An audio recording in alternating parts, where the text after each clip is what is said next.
1967 இந்தியாவின் அரசியல் வரலாறு மாற்றி எழுதப்படுகிறது. அதுவரை இந்திய மாநிலங்கள் அனைத்திலும் தேசிய கட்சிகளே ஆட்சியமைத்து வந்தன. ஆனால் முதலில் ஒரு மாநில கட்சியான திமுகவை தமிழ்நாட்டில் ஆட்சியில் அமர்த்தி சாதித்தார் பேரறிஞர் அண்ணா. தாய் தமிழ்நாட்டிற்கு தமிழ்நாடு என பெயர் சூட்டியது என அண்ணாவின் ஆட்சி தமிழ்நாட்டின் சுயமரியாதை அரசியலுக்கு அடித்தளம் அமைத்தது. அண்ணாவின் தம்பியாக அடுத்து களமிறங்கிய முத்தமிழறிஞர் கலைஞர் தமிழ்நாட்டை அடுத்த கட்டத்திற்கு நகர்த்தி சென்றார். தொழில்துறை, போக்குவரத்து துறை, கல்வித்துறை என இன்று நாம் அனைத்து துறையிலும் தமிழ்நாடு முன்னிலையில் இருப்பதற்கு காரணம் நவீன தமிழ்நாட்டை கட்டமைத்த கலைஞர்தான். என் உயிரினும் மேலான அன்பு உடன்பிறப்புகளே, மக்களின் மகத்தான ஆதரவுடன் முத்துவேல் கருணாநிதி ஸ்டாலின் எனும் நான் என 2021ஆம் ஆண்டு தமிழ்நாட்டின் முதலமைச்சராக பொறுப்பேற்றுக் கொண்டார். முதலமைச்சராக பொறுப்பேற்ற நாள் முதல் பல்வேறு திட்டங்களை வெற்றிகரமாக செயல்படுத்தி வருகிறார்.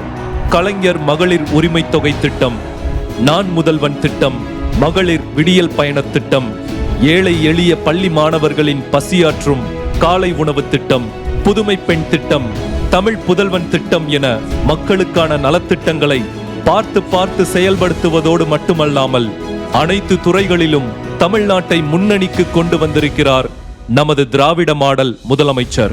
இந்தியாவிலேயே அதிகபட்சமாக 9.69% வளர்ச்சி விகிதத்துடன் அதிக பொருளாதார வளர்ச்சி விகிதத்தை பதிவு செய்து நம்பர் 1 மாநிலமாக வளர்ந்திருக்கிறது தமிழ்நாடு. 2023-24 15,71,000 கோடியாக இருந்த தமிழ்நாட்டின் மொத்த மாநில உள்நாட்டு உற்பத்தி கடந்த 2024-25 ரூபாய் 17,24,000 கோடியாக உயர்ந்துள்ளது. ஏற்றுமதி தயார் நிலை குறியீட்டில் இந்தியாவிலேயே முதன்மை மாநிலமாக தமிழ்நாடு திகழ்கிறது. மின்னணு பொருட்கள் ஏற்றுமதியில் இந்தியாவிலேயே தமிழ்நாடு முதலிடம். இந்தியாவிலேயே உயர்கல்வி சேரும் மாணவர்கள் எண்ணிக்கையில் 47% பெற்று தமிழ்நாடுதான் முதலிடத்தில் உள்ளது.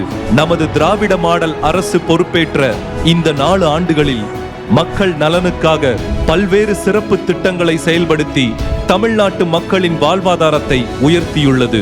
இப்படி பல்வேறு துறைகளில் தமிழ்நாட்டை இந்தியாவின் நம்பர் 1 மாநிலமாக வளரச் செய்து நாடு போற்றும் நம்பர் 1 ஆட்சியை நடத்தி வருகிறார் நம் முதலமைச்சர் மு.க. ஸ்டாலின்.